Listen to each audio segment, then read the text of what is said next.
Heather Lockett, and this is Lasting Conversations. Today's episode is being brought to you as part of the Podpopuli pod-a-thon, a charity event to raise awareness and money for Give Kids the World Village, an 89-acre whimsical nonprofit resort in Kissimmee, Florida that provides week-long, cost-free wish vacations to critically ill children and their families from around the world. To make a donation, please visit gktw.org. That's GKTW, as in Give Kids the World.org. Now, a little bit more about the Kid Gives the World.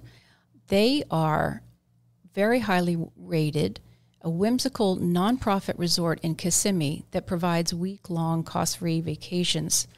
And the stay at the village is much more than a vacation. During one incredible week, Wish families laugh, play, and create priceless memories together away from hospital visits and medical procedures. It's a magical week of yes, where Wish kids can experience the simple joys of childhood and where families can recapture some of the precious moments that may have been missed due to illness. Since 1986, Give Kids the World Village has welcomed more than 187,000 families from all 50 states and 76 countries. The village is made possible by the support of generous donors and community partners, as well as thousands of passionate volunteers who donate their time and talent, making wishes come true. They can be found online, and so please give them a visit and please donate. I personally know people who not only work there providing these wishes, but also some families and children who have needed to be there and have had their wishes come true.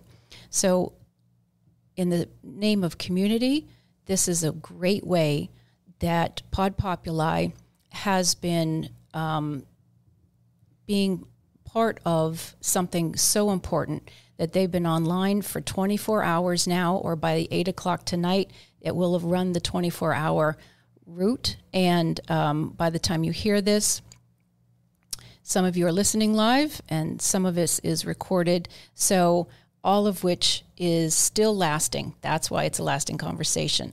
What I'm doing today is going to be talking to our dear, funny friend, Ben. Ben is one of the producers here in the Boca Raton studio. Hi, Ben. Hello, Heather. Thank you so much for inviting me onto your podcast. You're just a little sweetheart, and we have met once before. We've chatted on the phone and online a few times, and you have been here for how many hours putting this all together? A bajillion? It's been a long time.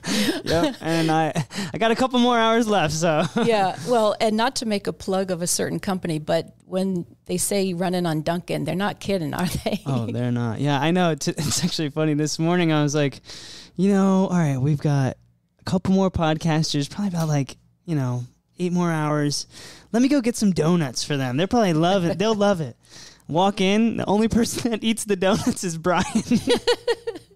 And Brian's the studio owner. Yeah. Well, how many have you had today? I haven't had any, actually. But I'm going to be taking a bunch home, so I'll have some. That's probably a good idea. You don't need the sugar crash in the middle of 24 hours. So last time, I have done 24 hours many times, but especially raising kids. But working backwards, high school, there were 2 years, my junior year and my senior year, that we did a 24-hour dance-a-thon.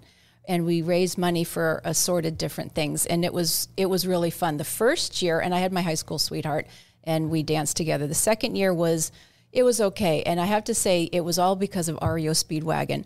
There are a lot of REO Speedwagon fans. I was not one of them at the time, and that's all they played. Oh, my And God. it makes dancing at 2 and 3 and 4 in the morning a little bit harder. Oh my but God. we still made it through. And the first year, we ended up winning $50, which in 1980, early 80, that was a nice chunk of money for a couple of 17-year-olds. And that was because we had our second and third and fourth wind, and just danced and danced. And so we were just one of the couples that said, here, you get $50 for being, high vibe and having such a blast. I love that. Yeah. Now, can you, what kind of dances? I learned Lindy. I actually love to dance. That's one of my passions. So it's crazy you said that. In high school, I started a Latino dance club. Fun. But I learned, the basic of Lindy Hop. You know the Lindy? Yeah. That's extraordinary because so when we were doing it, it was mostly, you just did the circle and you didn't really dance, or you did the bump, or you did the hustle, or you did some sort of a line dance and just a free fall. Oh, New Wave was beginning. So when the Talking Heads are coming on, we're kind of goofing around that way. But I love ballroom dancing. So my 19th birthday had 20s, 30s, and 40s music. Oh, nice. So that you you're a 20-something? 25. 25. Yeah. That the Lindy Hop warms my heart. Yeah, I actually was going, so in high school we had, it was actually I guess a male beauty pageant, or not a male beauty, but it was it was called Mr. TJ. Our school was called Governor Thomas Johnson. So it's called Mr. TJ. And all of not popular kids, but people that wanted to show, people that, wanted to show off their talent or whatever. So I wanted to do something different. I was in marching band all my life, but I was friends with everybody. I was like, okay, this is going to be good, but what's something that's going to really grab people's attention? I'm like, nobody's gonna ever this is a cool dance. So I took probably about 2 months to learn with a partner, and I was flipping her around. It was so cool. I was spinning her around, and then the 2 nights before, they canceled Mr. TJ. Oh no! And I was so upset. And you didn't get to do it? I did not get to dance. Oh my And I was gosh. so sad because I did all this, but it was still, it was an awesome time, and but it was just, I wish I got to perform. But again, I learned it. I don't know if I could, I'm sure if I practiced a little, I could pick it back up. But I remember it was pretty challenging. It's challenging. Like the hop, all that. Yeah. It's pretty darn serious. That I don't know how to do. I've done some little bit of quick step and waltzes and things like that. But the Lindy is next level. So when I was in senior year, we had social studies, and it was we were learning about the 20s. And you had to do some sort of a visual presentation. And I chose to teach people how to do the Charleston. And I learned how to do the Charleston from my grandmother, who in her day, in the 20s, she would win prizes and things like that. So I found some sort of a costume, and I did the Charleston. And that teacher, she just loved it. She thought that was hilarious. Oh, I love that. That's amazing.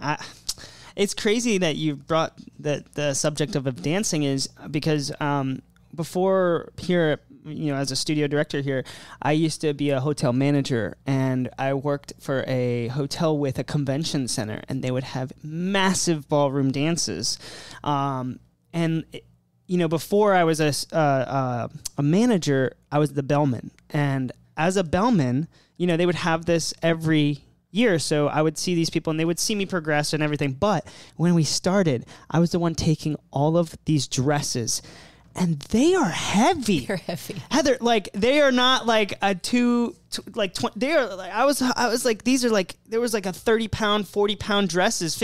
I had a dress where I literally had to have 2 people help me or another person help me take it out. It was just, I was like, and you're dancing with these? And they're like, yeah, it's very hot, and we have to change 3 times. And I'm like, wow. So these were for competition. Yeah, it was a ballroom competition. So they were very intense. But I will say that was the best amount of money I've ever made. The most generous tippers in the world. It was crazy. Oh my gosh, this is so cute. We had no idea what we were talking about today, but I just love that we are kind of circling around together because literally we're dancing. We're dancing dancing in conversation. So I would watch people dance and ballroom and any other which way that they were going to do that when I was working at the Ritz-Carlton in Boston. Oh. And so, in fact, there's all kinds of Ritz-Carlton stories. I might keep that for a whole nother show because that's where my grandparents met. Back when dancing and couples dancing was the thing. And that if there was a local place here that you were working at before coming to the Podpopuli studio, one of the things post-COVID and whatever the shuffle of businesses and people having to rethink things, there aren't places to dance anymore. There are dance places, but not for ballroom, unless you're part of a classroom.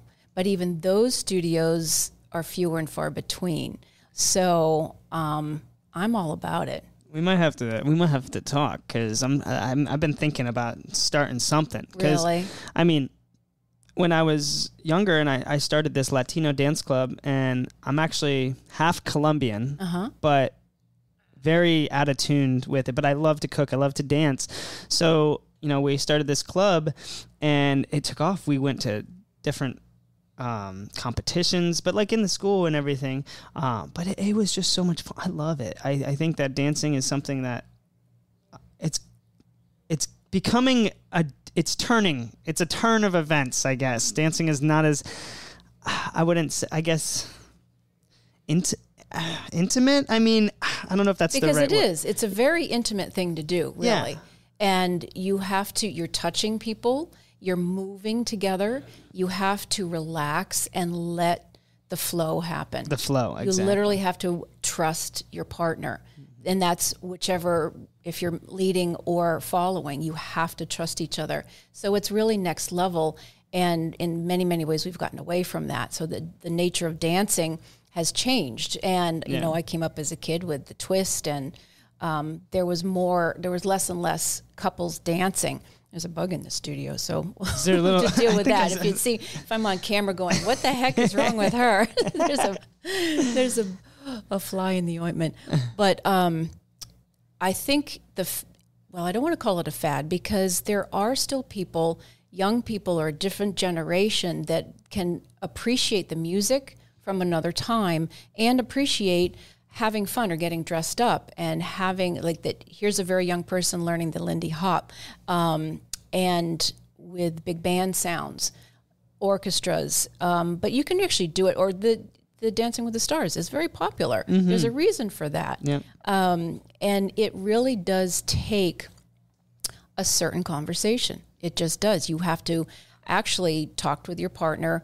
But even so, when you go beyond talking with your partner and your bodies just know what to do, that's the best part. Yeah. It truly is. And when the you're best just part. flowing like water, and you're with your partner, and it's just like you're flowing to the music. I don't know if I told you this, but I'm also a musician. Did I tell you that? No, but I noticed that you had a band playing last night. Yes, yeah. That is true. Yeah. Well, the reason why I wanted to say is like, you really can find the beat, and when you're dancing, I think that's a huge thing about dancing, is if you can really listen to that beat. And, in jazz and funk and all those, you really have like a little, those little pops here and there, and you just have to hit a couple of those, and that's what it really is like, oh my gosh, this person really actually knows how to dance, because they are listening. Right. You could literally be goofy and like, Heather, you see me out and, a couple drinks in, I promise you I'm the one on that dance floor making a fool out of myself, but I'm also having a great time, and people are coming up to me being like, you're having so much fun. Right. And I'm like, yeah, do you want to have fun? You want to dance? Like, let's go. Let's do it. So it's funny. All my friends kind of, at first were making fun of me, because whenever I go out, I am literally the one dancing. But then they start to see like, people gravitate towards me. They see that I'm like able to, don't really care what other people, and then my friends start to dance. And then like, it's crazy. I went to a party recently, a birthday party at a place I've never been to, and I walked in and everybody was, there is a little bug in here. Oh my God. I walked in and it was a loud, not a club. It was more so like a bar, but everyone had their own sections. I got there and everyone was sitting down, and I was like, is this a birthday party? It's 11 o'clock at night. You guys need to get up. And so I got everyone up, started dancing, and I kid you not, Heather, the entire bar, the whole club came alive just from a little bit of dancing. And it was just awesome. I love that. That's one of my favorite things to do. I love that story. As if they needed permission somehow, and just to shift the energy and get it going, and everybody just get up. You know, that was actually really good. I liked what you just said. They needed permission. Yeah. I think it's crazy to think that, but it's like, I am giving you permission. You are able to move, you know. We shall move now. At least tap your foot. Exactly. At least tap your foot. Ben's here. All right, we got to get going. So that's good. But you know what you're saying, you can even do the Elaine, as we know from Seinfeld, right? You can do the Elaine, which is ridiculous. But she was having fun. She was having a blast. So who cares? Who cares? Just do it. I'm a huge advocate of it. I'm just like, someone's having it. Good. Go ahead. Dance. Right. Like, do it. One thing I will tell you that I do like to do, and it's definitely a dying breed in my generation, at least. I love to go out to if I go out dancing, if I go out to like a salsa club or something like that, I'm very, very polite. I ask, would you like to dance? Some girls are like, no, maybe. And I'm like, okay, that's fine. I'll get a girl to dance. We'll dance, whatever. And then once the song's over, I'll say, I hope you have a wonderful night. It was so nice to dance with you. Thank you. And I just let them go. And that's it. Like, I don't go any further. And every single time I get, you want to ask me for mine? Oh, I was like, no, I actually was just dancing. Like, I just wanted to dance. And I don't know if that's wrong of me, but I don't see anybody my age going out and just trying to dance. And I'm not trying to dance. Like, there's no twerking. I'm not trying to do any grinding. Right. It's not a hookup. It's dancing. I'm literally coming here. I want to move. I don't, Right. So that's one thing that I've noticed is when I do that, I think a lot of women are like, oh, this guy wants to follow through. Right. And it honestly is good because later, if I see him through the night, they'll be like, oh my gosh, you were the one that danced with me. I'm like, oh, hey, how's it going? Oh, you remembered me. I guess that's good. But that's a friendly approach. Exactly. And it is the gentleman approach. Now, maybe if Brian are here because he does the Great Love Debate show, but whether this is it's a different art, right? And it's a slower thing. I'm here, let's enjoy each other's company for a few moments, and that's it. And if and when something is meant to continue, then it's meant to continue. Exactly. Like, I get... It is from a bit of a different era, or many decades different era. Yeah, and, Brian's awesome, and his Great Love Debate. Sometimes there's things that he says, and I'm like, I don't know. I definitly have felt... That's the debate. Yeah, really? Exactly. Yeah, really? Exactly. Because... You're not here, Brian, so we can talk about you. Well, I don't know. I sometimes think it all depends on the person, the way you approach, the way you do things. Like, you could be creepy about it, but once once the woman sees that I'm just trying to dance, I'm not, and then it's like, okay, now I can lay my guard down. And I'm like, well, that's fine.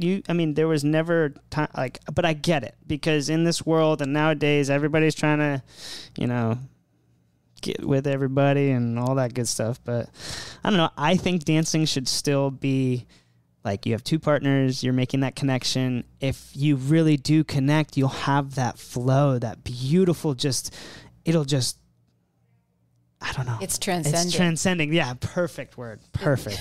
Perfect. I love that. It's transcendent. Right. Right.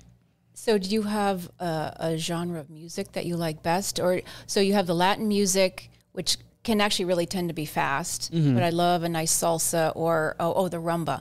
I love a rumba. That's really, really very nice. That's good. A little cha-cha. I do like merengue, but merengue is just pretty easy. You walk in spaces, but I like to spin, and I like to be in control of spinning and stuff like that. So learned a couple of fun spins. But my ultimate favorite dance is probably bachata. It is a little bit sexual, but I don't know. I can feel the music really nicely. It almost reminds me of a Latin jazz. That's why I like it. I play a lot of jazz and funk. That's what I kind of, I guess, would say my profession is. But I play classic rock and all that other stuff. But yeah, you are a man of many hats. I love it. That's also why we kind of click. Yeah. Oh my gosh! So how did you go from hotels, which you must have been about, 2 moments old, but that was actually my time too. I was about 2 moments old doing hotel work. That's kind of the best time, I think, because you have the physical energy and stamina because you work and you work and you work. And it's so fun. And I used to watch people dance. I would get paid to watch people dancing at weddings and bar mitzvahs and stuff. So that was always fun. But how did you go from that? And so have you always done music, and now you are a producer at a podcast studio? Yeah, it's actually really funny how this whole thing, that's why, I don't know, everything happens for a reason. Everything happens for a reason. So I started off in the hotel. Like I said, I started as the bellman. Actually, first off, I moved here from Maryland. Okay. I'm from Maryland. I moved here. I started community college and was going for environmental engineering. And I started taking some classes. Then I really fell in love, or my mom was like, hey, you should get this job at this hotel. It's right across the street. It was a Marriott. It was really nice. And I was like, okay, go over there. Went in. The lady was like, where have you been? Like, we have been looking for someone like you. And I'm like, oh, really? Okay. And this was like my first real, I would say, like, real job. Right. I mean, I worked as a cashier. I did a bunch of volunteer work with special needs kids. I did a lot of Boys and Girls Club. I was always involved with the community, but this was when I was like, okay, I moved here. I'm starting my life. Let's do a whole different life. So I worked at the hotel, started as a bellman, worked my way up to front desk manager. Then COVID happened. We went from 190 employees to about 10. So I was checking you in, making your bed, changing your sheets, doing everything, checking you out. It was just a lot for one person, and I was getting paid very, very low. So I, at the hotel, actually became friends with guests that actually own a School of Rock. I love those places. Yeah. Well, I love that movie. School of Rock, great movie. If it's on TV, I have to watch it. Always, every single time. It's such a classic. Right. Well, they opened up a concept which is very similar to the School of Rock. Yep. I love it. It's very, it's got the same principles. It's awesome. We don't take the kids and go to rock concerts, but maybe one day.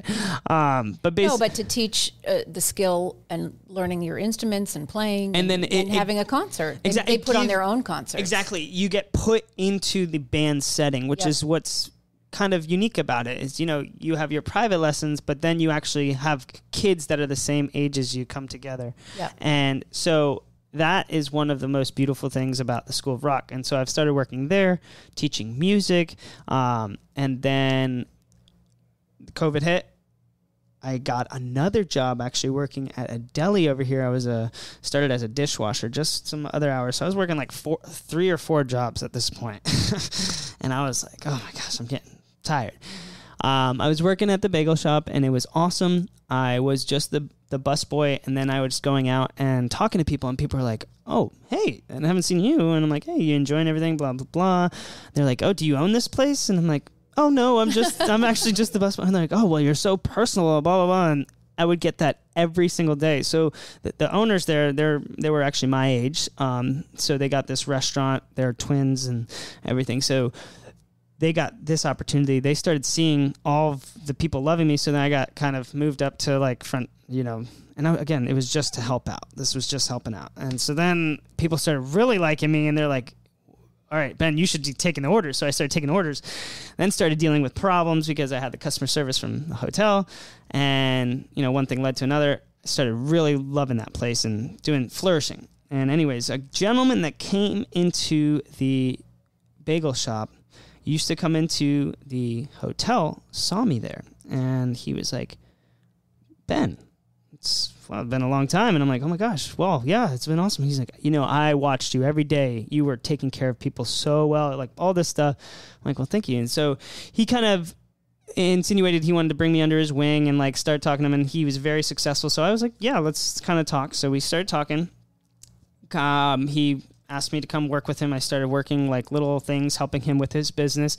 And then he actually started partnering with this business. And then I was like, I wanted to do a bunch of selling. I love talking to people. I know I could just flourish with just just spreading about podcasting. I mean, I'm a huge advocate of something that if you're going to sell something, it's not you believe in it. It's not like this as a podcast, I think is amazing. You're helping people's voice be heard. And I love that I can help someone, reach and touch other people, even if it's just 3 or 4 people. It still can change someone's life. It absolutely can. It literally could change someone from, God forbid, killing themselves or something like that. Just listening, so it just, I got this opportunity. So I came here and, they were like, okay, Ben, let's get you in the studio. So I started working in the studio and people loved it.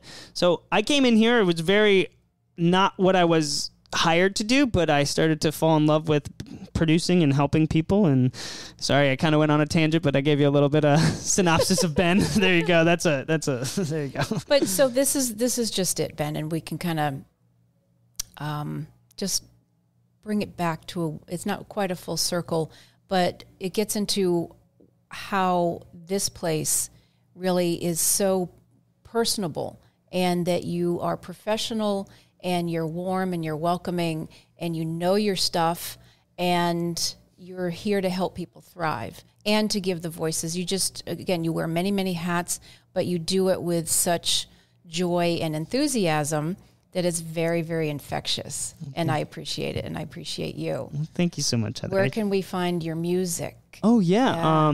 So our band is called Stumble Steady. Mm-hmm. We've got a couple things on Spotify, Apple Music. You can follow us on Instagram. You can follow me on Instagram as well, Benjamin558. But yeah, that's kind of what we're doing. And we're starting to play out a lot more this year, so it'll be really good. Nice. Well, that'll be so much fun to hear more from you. And thanks for hopping in during this fun episode at Podpopuli, the 24 hours. I know, this was crazy. Honestly, Heather, I didn't realize how quick this went. It went so fast. I mean, I guess and maybe. We have next folks ready to hop in. So, right?